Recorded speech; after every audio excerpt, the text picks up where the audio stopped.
Welcome to Mortified, the Friendship Quest, a podcast where two long-distance friends bounce media recommendations, all in hopes the other will like it.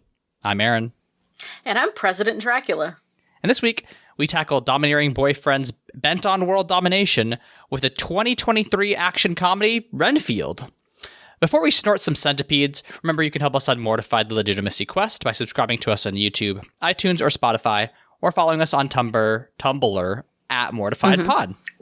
Would it be Wiccan Tumblr? Wiccan Tumblr specifically. Leyla, how did you get into this movie? Universal Pictures put a trailer where Nic Cage was Dracula and Nicholas Hoult was his assistant in front of me, and I said, I'm in. Yeah, I mean, that's a pretty good premise, right? The film itself is really just that. It's like, okay, you know Dracula. You love Dracula. But what about Dracula's little guy? I mean, sometimes it's like an Igor, right? Or that's a Frankenstein servant, right? I think that's a Frankenstein thing, yeah. But, every classic monster guy has got a little servant. And Dracula's servant is Renfield. And what this movie posits is that Renfield is dissatisfied at work. And he's in like a weird toxic relationship with his boss / boyfriend Dracula. That's not like, text, but it is implied. I think that anybody with eyes who can see the romantic subtext in this. And yeah, it's just like figuring out like Renfield is like goes on this journey to find out like, hey, who am I? How do I get out of this controlling relationship? And then also Awkwafina is there. Awkwafina is, yes. You know what? She does a pretty good job. I think she does a great job. Yeah, she looks like she was having a lot of fun. I think everybody, that's crucially, and a really genuinely important part of whether or not movies are fun is if it looks like the actors are having fun. Like, even if a movie is dog water, like, if the actors are having a good time, like, that helps so much as far as my own enjoyment of the movie. Yeah. And let me tell you, Nic Cage, having a blast. Oh, yeah. I don't think there's a single person in this movie who wasn't like, yeah, we know what the fuck we're making. This is hilarious. And yeah, it was really fun. We just watched it together not so long ago. And yeah, I mean, like you've been kind of encouraging me to watch it for a bit now. And it was I don't know why I got it in my head that this was like kind of like a meditative, like high art take on Dracula. Like I didn't think it was going to be like sad, but like I did think it was going to be like a little bit like closer to what's the one auteur who I think Wes Anderson, the quirky guy. Yeah, the symmetrical color blocking. Yes. Yeah. I got it in my head that this was going to be like more of a Wes Anderson take. And this is not that at all. No, it's a gory action horror comedy. Multiple people get their arms violently removed from their body. Like, I don't use the phrase fountains of blood lightly, but there were just buckets of gore just constantly getting splashed across the screen, and it was very fun. And I think they do all their action sequences very effectively, but yeah, Leyla, do you want to take us through the plot of Renfield and we can kind of just go? Yeah, so we start with Renfield at a support group for people with codependent relationships. It's exactly what you picture. They're in the basement of a church in Live Spring Church, and it's a bunch of folks sharing their feelings. We start with Caitlin. Caitlin's boyfriend Mitch wined and dined her, took her traveling, and now, she doesn't know who she is anymore. And Mitch's biggest sin is that he's really into ska. That's just an incredible way to set the tone for your movie. It's just like, okay, yes, we are going to be talking about toxic relationships, but one of the worst things about this boyfriend is that he's a big ska head, which is like, you know what? I think that if you were with somebody who was into a type of music that you didn't like very much, that would drive you up the wall a little bit. Yes, it's a great tonal piece. I love there's so many good little details in this movie. But Renfield is at this support group, not really so much to participate as to find his victims, but plot twist, the victims are not the people of the group. The victims are the people abusing the people of the group. So he finds Mitch, who apparently just stole a shit ton of cocaine from the Lobo family. was the mafia family in New Orleans where this movie takes place. And Renfield reveals to us that he gets cool superpowers when he eats bugs. Yeah, that's another really funny take on the, like, okay, we've got a familiar who has like some of the vampire powers, right? So like you can't make them as strong as Dracula, right? That's, you got to establish that relationship. So he's like, Dracula gets his powers from, you know, human life force. I get my powers from bug life force. And like constantly throughout the movie, he has like a little miniature coffin that's full of like cockroaches and spiders and like ants. It's really funny. It's just like as a way to be like, all right, here's my power in a can. Yeah, there's a scene where he's like really going to town on like a bunch of bugs, and listen, the bugs are one of the only things that are not practical effects in this flick. And all I could think about was he's probably going to town on a cup of like gummies. Mm-hmm. And that's just fun to me. It is fun. Yeah. Renfield comes into this place and he comes to collect the drugs, but the guys are acting kind of weird. They're acting like they're prepared for somebody to come after them. Mm-hmm. And he's like, you know, as Renfield's taking them down and chloroforming all of them so he could take them to Dracula, Mitch and Doug and the third one whose names we never learn, they kind of reveal they're waiting for an assassin. And then the assassin shows up and it's Apache Joe. And, as it is said, the guy cuts people's tongues out with a hunting knife. You tell him his name is racist. It's really good. And that dialogue is delivered via Ben Schwartz, who is like on the phone with, I guess, I don't know, like one of his goons or his mom or whatever. But yeah, he is playing Teddy Lobo, who is like the fail son. He's playing Teddy fucking Lobo. Sorry, Teddy fucking Lobo. Who is this like fail son of like the crime family's matriarch, Bella. It's not Belladonna. Bella Francesca. Thank you, Lobo. Who like he is just an absolute like scumbag piece of shit, like coward. He always is like sending his goons in after people. Like he it's established very quickly that he sucks and is an idiot. It's just like really funny because like when Renfield has this fight with this assassin, Renfield throws the head, and that's what like gets that's what brings Awkwafina's character into the movie, because Teddy sees that and he immediately freaks the fuck out and starts driving away. I think Schwartz does a great job in this. He is always playing with such chaotic energy whenever he is in a role, and he crushes it in this one. I would say being Sonic the Hedgehog is the chillest he's ever been. Yeah, like weirdly, Sonic is his most normal character. So there's actually, you can go find the clip of Renfield punching Apache Joe's head off. It's practical. They rig something to explode, and it's just like practical gore in there. It's really good. But the punch launches the head into Teddy Lobo's car. Lobo gets pulled over, and enter Awkwafina and her partner. Awkwafina plays a cop named Rebecca. Rebecca has a personal vendetta against the Lobo family because they killed her dad. And so she arrests Teddy Lobo, and we cut to the police station where Teddy is just word vomiting crimes. He's just like, hey, we've done that, we've done this, we've stolen, we've killed, murder, so many murders. Sometimes we murdered a guy who stole from us, that's a twofer. He's just going on and on. And Rebecca's really happy that she caught a Lobo, but what? Cunty blonde lawyer comes in, he goes free. Right. It's very early setup that the Lobos like own the police department. Like, and even though Rebecca's father was like a hero, like, nobody could really do anything for her. And so she's like very frustrated, very upset. And then she has like this contrast with her older sister, whose name is Kate. It doesn't really matter. She's her sister. That's the main thing. But Kate works with the FBI, and she's just like, hey, Rebecca, you have to like be calm and work things through. I know it's frustrating, but we gotta find justice for Dad. And I think their whole subplot is completely fine. But like it serves to move the story forward, right? It's how you get Renfield to work with Awkwafina.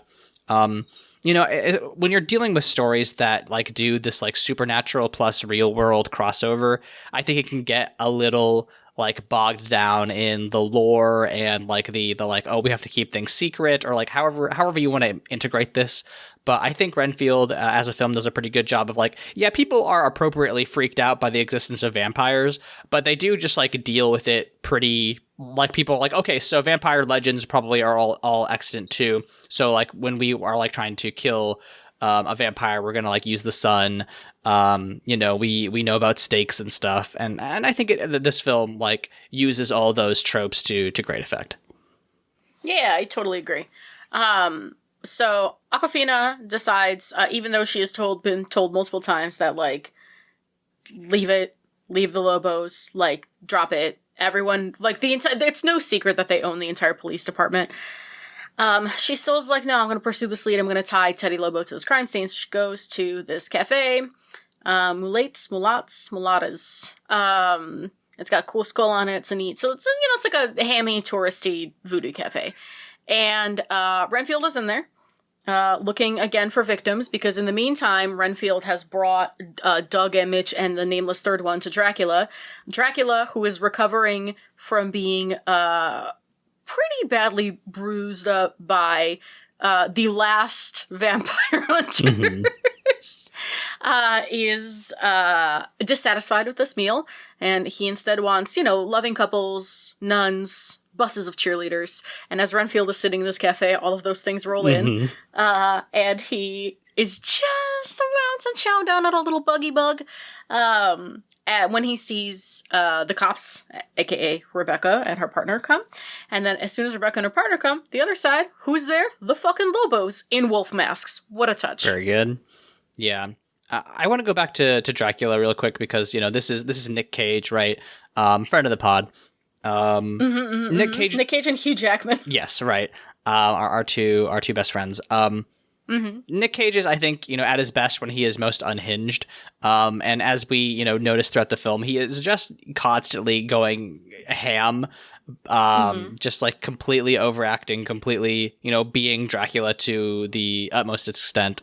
And also playing into this like narcissistic, like controlling, personality, like being like, oh, I'm Dracula, I'm so big and scary, you suck, you're a pathetic little wormy human, things like that. Yes. And I mean, I think it's hard to not ham it up when you're wearing that much prosthetic latex on your face. Yeah, like in this initial scene, his face is like fully falling off because he's been so badly burned. But like, yeah, he looks incredible. And even when his like he gets reformed later on, he is still in the full Dracula outfit. So he looks great. In this scene in particular, there is like this huge chair, this like throne that is full of just like blood bags, like hospital blood bags, that I thought was so sick.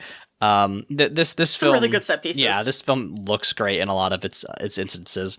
But yeah, I mean, like, I think Cage does a completely, good villain here. And like he is like, he like cuts Renfield open for a second and then feeds him his blood to heal him again. And like that's how we establish that, okay, Dracula blood is like this magical thing that can heal very, very effectively. So that comes back later, but we also get the, like you said, he's like, I need purity of young, happy people to get me back to power, and that's how we get back to the bar where this fight sequence takes place. Yes, and this is like the first of 3 really big action set pieces, and I think this is the point at which you were like, I didn't know this was an action. Yep. Because until now, like, yeah, the fight with the guys there was a lot, but this is like, there's like a pretty rock solid like 15-to-1 ratio, Nicholas Hoult versus someone else. And this is the first time we see someone's arms removed from them, and it was because Nicholas Hoult slams a plate on someone's arms and cuts them off, and they just goosh blood.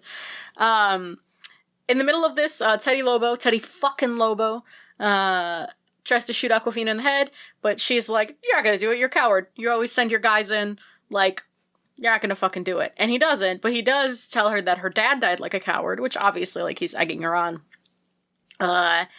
And at that point, Renfield finally gets hold of a fly, and that is what he needs to help Rebecca take down all of the Lobos in the bar. Yeah, it's a very dynamic action piece. I think because it's in a bar, the space is a little bit constrained. But they are doing like a lot of just like fun effects, right? You get the gunplay from Aquafina, who is like, dropping dudes left and right. But yeah, I do think that Holtz is the star here, where he's just like tossing dudes around with vampire strength. Like you said, he throws the serving plate and it buzzsaws off some dude's arms. He definitely like does one or two like just fist through the face, like exploding their heads things. It's great. And all the gore is extremely played up. Like it is like we said, like buckets. It is truly incredible. And they're just having a lot of fun with it, right? Like if you are gonna be like, okay, here's a gang in this kind of silly movie, they just exist to be mooks, to be like red shirted and mowed down. And I think it's great. They have Teddy just like at first he's like shooting back, but then he's just like seeing all his dudes get owned. He like completely freaks out and flees, and Schwartz does a great job of showing how scared he is. It's a great time. It's really fun. After this, Rebecca starts taking some witness statements. Renfield, I believe, goes back to the he goes back to Dracula, though he failed, right. And then he does go back to the codependent support group, and he finally has like reached his limit. He marches in, he's ready to get better. And Nick Smiley Face, who is the leader of the support group, I love him because his name tag always says Nick and has a little smiley face next to it, and that just makes me laugh as a little detail. Nick talks him through being ready to shirk his codependent relationship with Dracula, though he doesn't know it's with Dracula. And he's like giving Renfield this lecture where he's like, well, what happens if you don't help your boss do what he's gonna do? And Renfield just goes, he'll never come to full power. And Nick is like, what a weird way to say that, but yeah, sure. Yes. He'll never go to full power. And he makes Renfield do a bunch of affirmations and stuff. And at this point, Renfield has decided he's going to break free because Rebecca gave him the power to stand up to his boss because she stood up to someone in power. And he rents a beautiful studio apartment and paints it every color and buys a new colorful wardrobe. And he's a new man. Mm-hmm. Yeah, it's very fun. It's very cute. He's absolutely, it is like a moment where it's like, okay, this is, him trying to create a new life, show that he is, somebody who can grow beyond, having this weird, bad relationship. And yeah, I mean, I think it's a fun sequence. But like eventually, this is how he, comes back and, Dracula shows up and gets him because, of course, he has a welcome mat that allows Dracula to enter his house, which is very good. Come on in, it says. Yeah, and Dracula's like, well, you've forsaken me, so fuck you, and I'm gonna destroy everything you love. And he does try to fend off Dracula with a self-help book, and Dracula finds that it's the property of Live Spring Church, and what does he do? Shows up to the support group and kills everybody. Mm-hmm. Yeah. That sequence actually kind of like, I thought it was good, but like it was like sad. Like I was like, oh, I don't like to see all these like sad people get obliterated by Nic Cage. Like I don't think it was played for laughs. I mean, although it was like, in this movie that has like a silly tone, I don't think it was like supposed to be serious, but I was just like, oh, this is weirdly affecting. I don't like watching this. Also, like, Nicholas Hoult on his knees sobbing. Yeah. Very affecting at the end there. Mm-hmm. But Rebecca finds him amongst the corpses after Dracula has gone and takes him in for murder. She also asks her sister to run a pen that she found at the initial crime scene where the three dudes stole a bunch of cocaine because she doesn't trust any of the local cops to do it. So she wants her sister to run it through the FBI databases. But as she goes outside to take Nick in, or Renfield in as a prisoner, the cops roll up. All the cops roll up. Mm-hmm. And then the fucking Lobos roll up. Mm-hmm. Because you see, Teddy fucking Lobo, having been urged by his mother to take revenge and stand up for himself, went to find where Renfield was, and they hacked into the NSA's Eye in the Sky, mm-hmm. which you pointed out is not real tech. It's from Fast 7. Mm-hmm, that's the Eye of God from Fast and Furious 7, which Yeah. is not just Fast and Furious 7. It continues throughout the franchise to be plot relevant, which is wild, but that's a different podcast. More consistent than a lot of the other elements in the Fast and Furious series. But Teddy fucking Lobo and his goons show up to Dracula's castle, the abandoned hospital in which Dracula is staying, and they get their asses handed to them. And when we see Teddy, it's kind of ambiguous what happens to him. So Bella's looking for him, and her lead is Renfield, so she wants Renfield when he's in custody. And Rebecca, not wanting, Bella's trying to bribe her with a promotion and bribe her with a bunch of stuff and being like, success is the best revenge. Like, you don't have to keep doing this. Rebecca decides to get in the car and hightail it with Renfield in the back. Mm-hmm. She gets shot. He takes her to her apartment.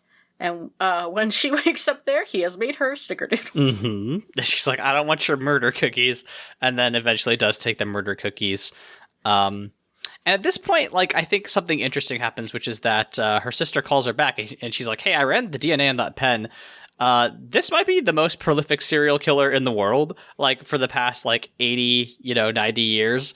He must be, like, ancient, but, like, yeah, like, I can't believe you found this. And I think that does highlight a point that we a little bit glossed over, which is that, Renfield is able to be controlled by Dracula because Dracula uses Renfield's past against him. He brings up the fact that, like, Renfield abandoned his wife and child, back in, like, the 1920s or whatever, to get the power that Dracula offered him. And, like, I think that's an interesting way to add some depth to this character that doesn't really need depth. I'm not really super interested in like his tragic backstory or whatever, but it is an interesting way to point that, like, yeah, Renfield is both a victim and a not to use the sociology terms, but, like, abuser here, right? He is hurting other people, to serve his master, but, like, I just thought that was an interesting choice to be like, oh yeah, no, Renfield is not guiltless. He's a fucking murderer. Yeah, for sure. And he has to kind of reckon with that in the rest of this flick. But at this point, Rebecca makes a deal with her sister. She's like, hey, I will bring him to you. Meet me at Cafe Du Monde in 20 minutes. But when they leave the apartment, who's here? Lobos. So many Lobos. And we get another really great big action set piece where they are fighting in this apartment complex. And once again, Renfield grabs somebody's arms, kicks their torso, and rips their arms off, and then uses the arms as spears. Yeah, he uses them as javelins to, like, pin two, like, SWAT officers to the walls of the apartment, and then Awkwafina takes one of the arms out and then uses it to beat up on one of the gang members. It's incredible. It's such a good sequence. It's so much. It ends with them descending a mountain of bodies that have been piled on top of a car. And Rebecca's like, yeah, you know how sometimes people are like, oh yeah, I've seen much worse. This for the rest of my life, this is going to be the I've seen so much worse moment. And it's just like, it's an incredible piece. Like, it is very ghoulish to see, like, a mountain of corpses. But I think it just like shows, it is an effective image, and it's really fun to see them just be like, wow, that was wild, huh? Yeah. But now, Awkwafina goes to call Kate. Kate has been kidnapped. Bella has her. And if Awkwafina ever wants to see her sister again, she needs to, go meet Bella. So Renfield and Awkwafina start preparing, and then who rolls back the fuck up? Teddy fucking Lobo goes back to his mom, and who does he bring her? Dracula. And Dracula and Bella want to fuck each other so bad it makes them look stupid. I think one of my biggest criticisms of this movie is that they didn't get deeper into belladonna, because, like, there is clearly a lot of sexual energy going on between those two.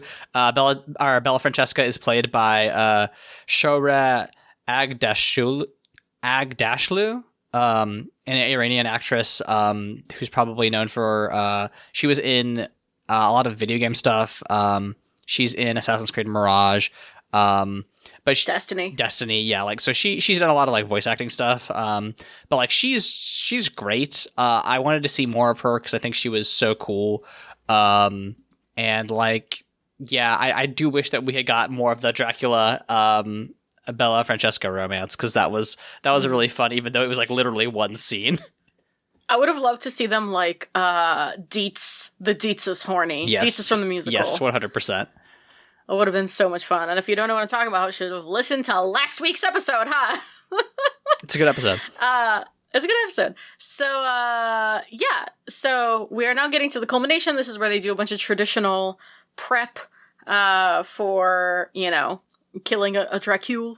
And Rebecca and Renfield arrive at the Lobos' gilded, columned palace. And here we get our third big action set piece, wherein we realize that Dracula has made all of the Lobo men his familiars, so they all have Renfield powers. And the way it's revealed is Ben Schwartz does snort a centipede. Yeah, it's an incredible sequence. It's so fun. And yeah, I mean, they just like, they take, I feel like it's not all of them. I feel like it might just be Ben Schwartz that got turned into familiars because they mow through the rest of them. They all have golden eyes. Oh, I didn't notice that. Yeah. Yeah. I mean, they still get obliterated. Like Renfield owns them. There's just more and more, just like, you know, stomping people in half. You know, but he is, you know, notably taking a lot more damage. So like that's, I think it's a fun way to show like, okay, the stakes are heightened. You know, even if they are just like, you know, tearing through the Lobos like tissue paper. You know, Renfield does like finally get caught up to by Ben Schwartz, and they have the sequence. And like, Ben Schwartz is such a good actor in this role. He's just constantly saying dumb shit. Like he's like, "Oh, aren't you so upset that he chose me over you, Renfield?" And Renfield's like, "I don't have strong feelings about that." And Schwartz is like, "Oh, well, I'm clearly the yin to your yang." And Renfield's like, "I've barely met you twice." And he's like, "You're such a fucking piece of shit." Like he freaks out, and he you know says like, "You know what, Dracula, you know he called you an empty husk, but I'm a full husk." Just like a complete dipshit. He sucks so bad.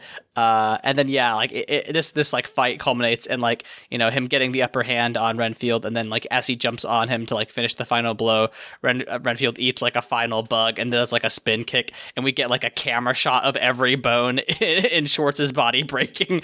He just like explodes into a pile of like flesh. It's incredible. Yeah, the X-ray cam is really, really good.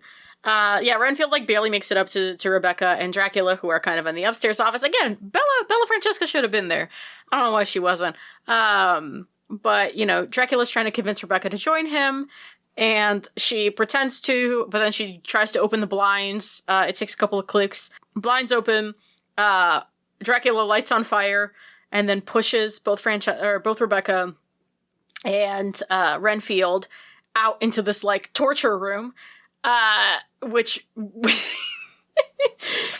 and then Renfield beats the shit out of him for a little while. It's insane. He like gets Dracula's teeth in his hands, and they just stay in there for the remainder of the pounding. It's a wild little sequence. But for a second, Dracula does get the upper hand. He floats Rebecca up to threaten her. She shoots him through the foot, and his blood heals people, and the foot blood gets into Renfield's mouth, restores him. Renfield jumps up, beats shit out of him. You know, and then you know what that sequence reminds me of? This is going to be such a stupid pull. There's a scene in the film Paul Blart Mall Cop 2 where Paul Blart has the ice cream drips onto the. Mm-hmm. I think that's just that I can't uncouple those sequences in my mind. I have never actually seen Paul Blart Mall Cop 2. It's good. It's a bad movie. But I do listen to Till Death Do Us Blart every single year. Yeah. So I might as well have. Yeah, I see it. I get it. I feel that. Mm-hmm. But yeah, so Renfield beats back Dracula, and then at the last second, when Dracula flies at Renfield to kind of like, you know, turn the tide, he gets stuck in a protection circle. There was no salt around, so Rebecca made one out of cocaine, and she got the instructions off of Wiccan Tumblr. Everybody say, Thank you, Wiccan Tumblr. Yeah, I mean, like it's just a fun final sequence, and then there's like they're in the gang's torture room. So to finish off Dracula, they just take all sorts of weapons off the wall and just beat the absolute fuck out of him, and then they like cut him up and pour him into little cement ice cubes, and they put those ice cubes like in the drain, which is really good. Yeah, and the ice cubes, the cement is mixed with holy water. Right. Yes. Exactly. It's a really fun final. Like we've defeated you. Yeah, I mean, I don't know. It's just fun. It's a final, pretty good final sequence. Yeah, and then we get like a little, happily ever after. He's free of Dracula. He can heal now. Aaron's, you have fun? Yeah, I had fun. I mean, like, I think this is we've obviously gone much shorter than we normally do on these episodes. Part of that I think is because there's not, this was a 90-minute movie, which I think was a wise choice. They all should be. Very few movies should be longer than 90 minutes. You either have to have 90 minutes of material or 3 hours. There's really no middle ground. You gotta be cooking. Otherwise, cut it down. Yeah, I mean, like, it's not that we didn't like this movie. It's just like, yeah, this movie kind of nails what it's trying to do, which is be kind of a silly action comedy. Yeah, exactly. And therefore, it is a bummer that it tanked at the box office and got a 58% critic review score on Rotten Tomatoes, which, hey, listen, critics, what did you think you were getting? Like, yeah, some movies are just like our complete popcorn film. It's like, what did you want from this? And this is a popcorn film that I bought on Blu-ray and have tried to show as many people as will be willing to watch it. Because it's just fun. Right. I mean, like, I think, I don't think any of the actors, it's an issue of any of the actors. I think everybody is acting very well. I've seen Nick Holtz and, not only his, like, earlier stuff, but also I was looking at his Wikipedia and, or Holt, not Holtz. But he was in a TV show that me and Sierra were watching for a bit, which is called The Great, which is about Catherine the Great.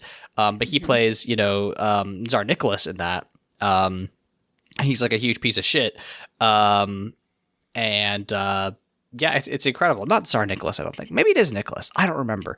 Anyway, but he's like a very good actor, right? So I don't think it's a problem with the acting. Nicolas Cage, again, is acting his heart out, being like completely in the moment with the character, who is fucking Dracula. So I don't know how you can like do a subtle Dracula. I mean, I'm sure like somebody's done it, but like it's fucking Dracula. That's not for this kind of movie, right? Yeah, no. That's not for this. Listen, we're fans of, a couple of years ago for Halloween, we watched Van Helsing, and we loved Van Helsing, and that is not a subtle film. No, not at all, right? I don't know, right? How can you do vampire movies subtly? I'm sure Interview with a Vampire has some interesting insights on it, but like, yeah, one reviewer that I was... That's not a subtle movie either, or a subtle show. There we go. Well, yeah.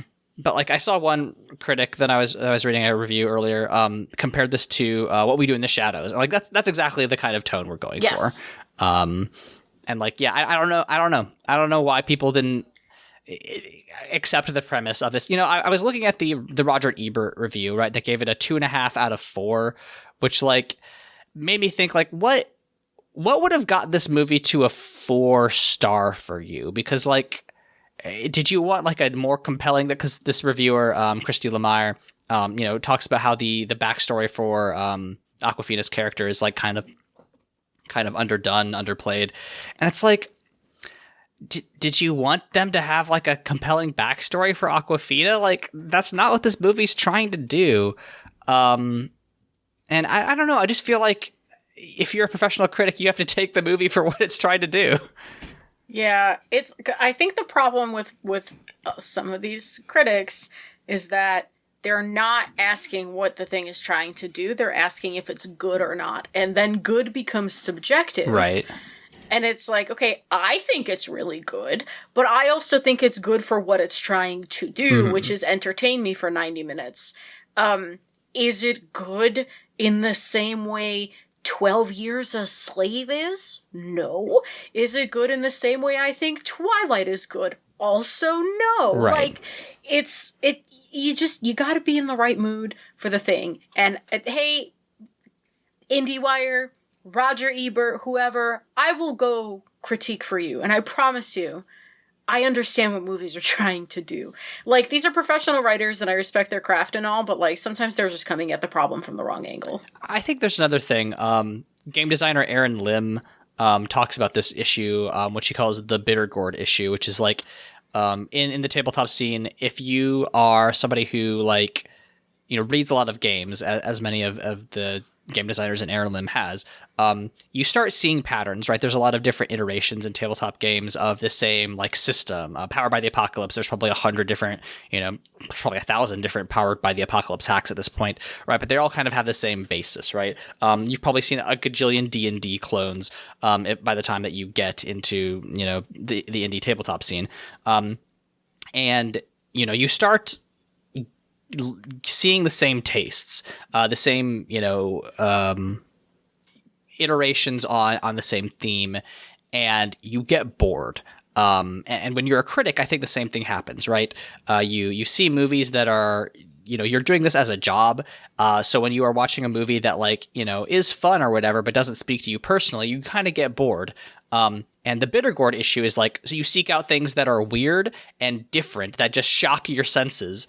And like, you know, you start actively seeking out the weird and perhaps even bad, but like it at least makes you feel a certain way. And I think that might just be an issue with like professional criticism. I think this also comes up in like a lot of game reviewer, game critic podcasters that I listen to talk about this, which is like when you have to play a game, especially like a long like RPG that's like a 60-hour game over like a 4-day period because it's your job, and you have to get that review out, you know, once embargo goes down, you know, your experience of the game is worse. And like, I mean, maybe that's just what's happening here with Renfield, is that people who are reviewing it were just like, I just don't, you know, it's a fine movie, but like, I'm just not that into it. It's not what I go to the movies for, you know. It is schlocky, right? And I think there is certainly an aspect of like professional pride, and it's like, I can't believe I'm being made to review this schlock, which, you know, I think is a little bit harsh, but I would love to review schlock. Send me to review your schlock. I would have so much fun.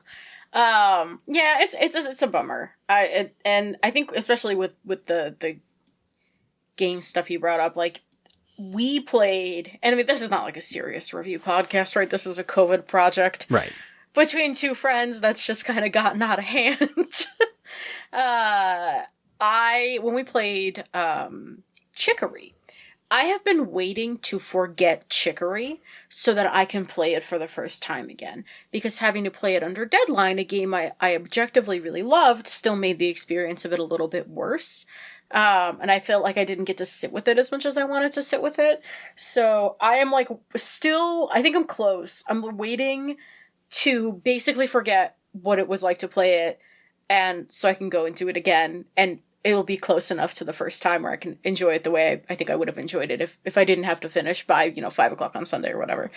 So yeah, I can imagine that when you tie your professionalism to it, not just your paycheck, but also your like professional reputation and your professional, like, you know, an entry into your portfolio, I can imagine it gets more stressful.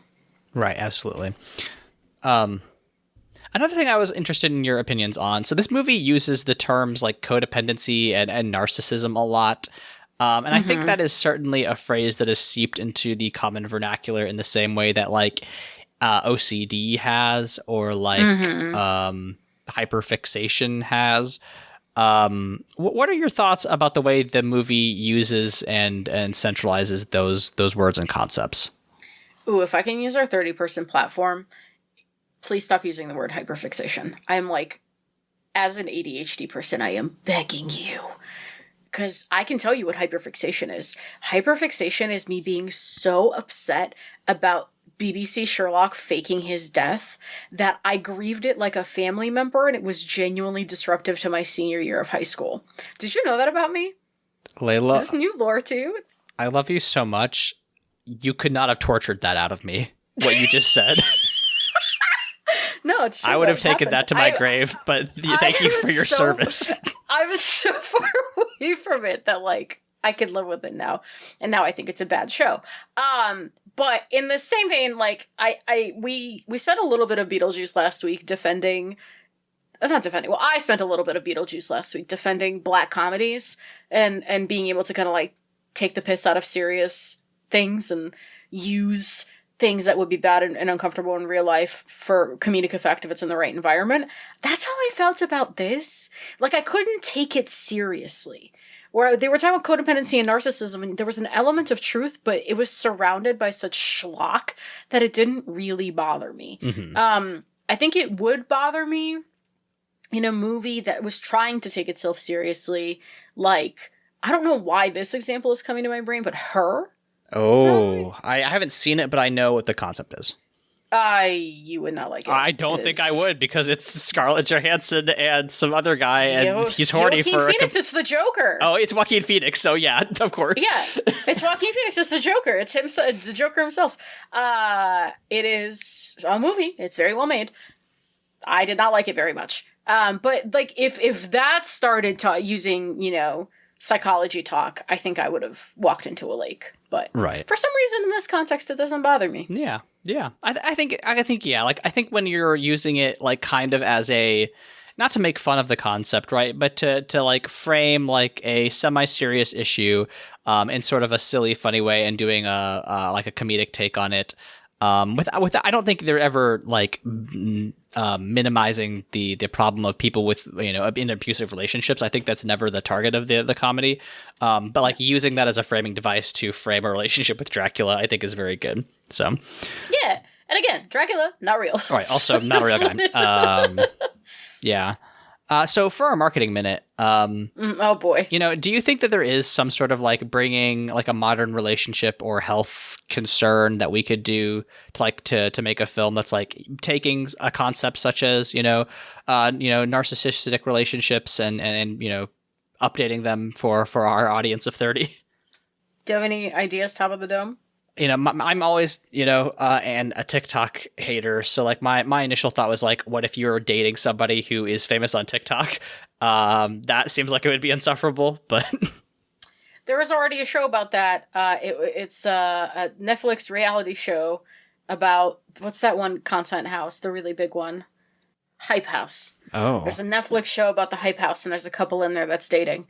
And from the clips I've seen, they were not having a great time. I'm going at this backwards. I'm trying to think of a classic movie, because immediately the first thing I started thinking of was The Wizard of Oz. I mean, that's not bad. It's not a bad start. But I feel like Wicked's already done that. That's true. Pinocchio, I mean, Liza P exists. Liza P does tackle the fact that Geppetto's a bad father. We could do the fucking... You know how Mickey Mouse is like in the public domain, like parts of like Steamboat Willie is? Yes. We could do the like the corporate, you know, corporatization of Steamboat Willie and be like, oh wow, isn't it so crazy that your boss is, you know, you just came up as a humble boatsman, but now your legacy is copyright annihilation. What's up? Did I make you read the culture code? Yes, you did, actually. Okay. I was talking to my mentee about this the other day, but if you read the culture code, you can actually see where corporate malfunction comes from, where it's like these really well-intentioned things. But for our listeners, the culture code is a management book by Daniel Coyle. It is a bunch of social science about how teams work. If you're in project management or team management, you should read it. It's really good. It's like 150 pages. And I was telling him, I was like, well, do you see how, like, in these rituals that Daniel Coyle describes and in these like teamwork elements that Daniel Coyle describes, once you start just applying those teamwork elements without interrogating why you're applying them to your team specifically, it becomes corporate fundatory, like, very, very easily. I think we could make a moving biopic of Steamboat Willie and the corporate deterioration of his team and his family and his lifestyle. That would be a really fascinating take, like adapting like that corporate LinkedIn grind set and showing how, like, yeah, things that initially start working out really well, like, you know, paying close attention to your teammates, but also, you know, being very direct with your criticism.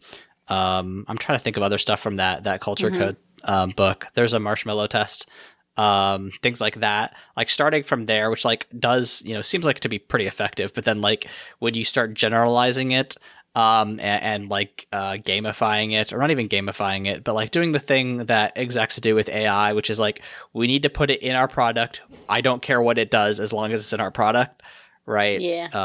I think that would be an interesting, way to both satirize Disney and that like corporate speak. Yeah. Oh my god. And you and I send some deranged LinkedIn posts to each other every once in a while. So I think we people right now, there's the trends going around on TikTok of like people talking in Gen Alpha brain rot, which does make my brain melt when I hear it. Not necessarily because I've an issue with the way young people talk, but because I hate when millennials satirize the way young people talk. Yeah, that's worse than young people just having slang. Slang has existed for fucking ever. What's annoying is when old people are like, "Oh, isn't it funny how the way they talk?" Like, shut the fuck up. Come on. Is it funny when they say "get"? Like, sure, I guess. I don't give a shit though. I'm almost 30. That's none of my business. Oh, it's true. You are almost 30. It's almost Scorpio season. Yeah, I forgot to wish Ange a happy birthday.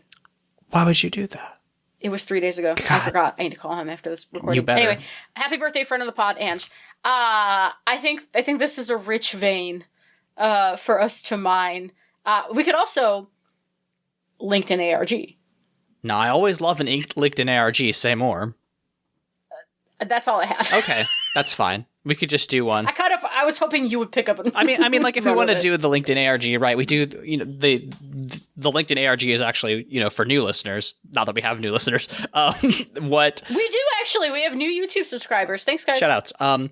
The original pitch for the Marketing Minute came from an avatar-based LinkedIn ARG that I pitched back in like our double-digit episodes.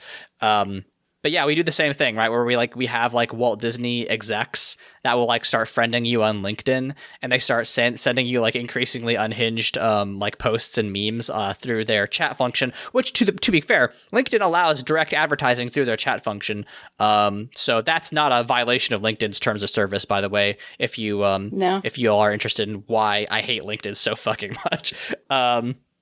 But yeah, doing that until eventually like they just send you like a fucked up link and it's like a trailer. Yeah. I think we have something in our hands here. Yeah, I think we do, and I think that this is a normal thing to want is for all advertising to go through LinkedIn. All movie advertisements have to go through LinkedIn now, I think. I fear the knock-on effects that would happen. Catastrophic. Culture would die. If we can kill off a lot of LinkedIn culture, I think that'll actually be for the best. Leyla, when we are not performing digital hygiene on certain segments of the internet, where can we be found online? You find me at LEYLSES on Tumblr and Blue Sky. I've been doing some drawing. Mostly I'm playing Metaphor Refantasio, fucking goaty. Aaron, what about you? YouTube at AA Voigt and Blue Sky at AA Voigt. Tumblr Monster Factory Fanfic. If you think I'm an interesting person, I will have a piece out in Interstellar Flight magazine about the tabletop games that evolved from the Alien 1979 movie. That should be out by the time that you all hear this. And fingers crossed, I will have a piece out on a different tabletop RPG series of games in the next couple of weeks. But we'll see how that piece goes. But our theme song is Obsolete by Keshco from the album Filmmaker's Reference Kit Volume 2. You can find more of their music at keshco.bandcamp.com. And Leyla, how do you want to finish our exploration of Renfield? Well, Aaron, to finish this episode, I'm going to need bugs. Lots of bugs. We'll see you all next time.